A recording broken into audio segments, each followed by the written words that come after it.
before her. Well, it's a guitar with an effect on it, Nick offered mildly, dividing dark glutinous berry mixture between 4 enormous crystal tumblers.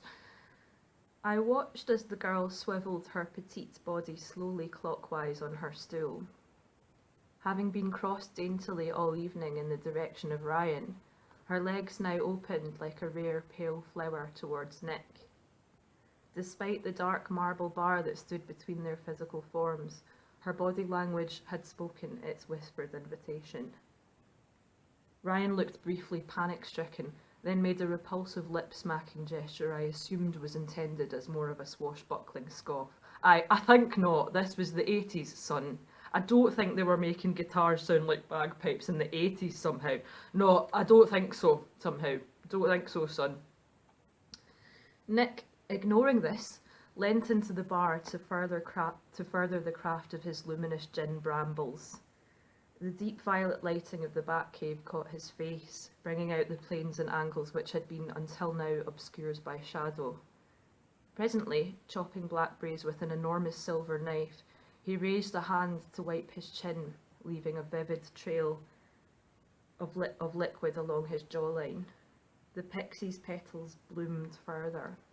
I wondered if Nick could smell their perfume yet.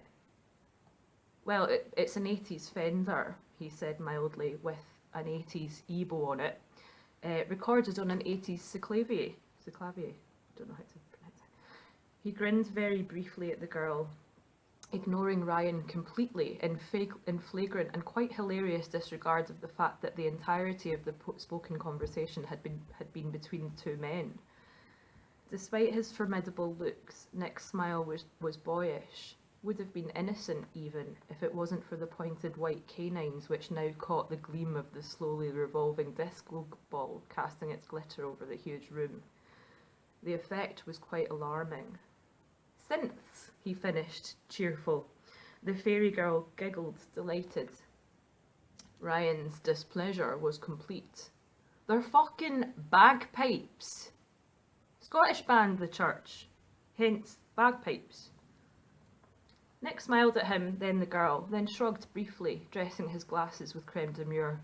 Ryan, wild-eyed now, drew his pint, which had been almost full seconds ago, to his face.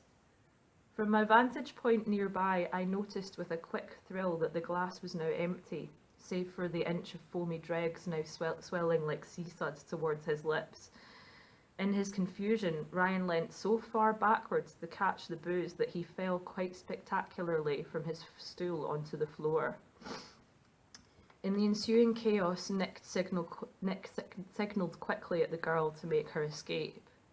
She stared at him for a moment, then dashed off into the night, her pale legs gleaming as they disappeared up the steps to the cool Edinburgh pavement and freedom. They're from Sydney, offered Nick, just loud enough to reach Ryan from on high as he flailed like a cockroach, attempting like many before him to get to grips with the Batcave's impossibly glossy black flooring. Nick caught my eye for the first time all evening, locating me immediately at my hovering point next to the jukebox. I like to pretend sometimes that I was dusting it off. Help me close tonight, would you? Ryan's volatile thrashing had succeeded in clearing most of his fellow stragglers from the counter. Those who remained had skulked off to darker corners of the bar, either to size up their catches or plan their next hunting spots. In the calm that followed, Ryan himself was, I realised, nowhere to be seen. I looked up at Nick, who glanced briefly down at the various unclaimed drinks bejeweling the surface of the bar. Before my eyes, they each filled to their brim with clear liquid. The dark berry juices pulled up into the booze, dancing like spilled ink and water. I caught my breath, stuttered a response, but Nick had faded again, out of the purple lights, along with the final otherworldly strums of Under the Milky Way. That's time, folks, came Nick's voice, echoing from nowhere and everywhere across the bar.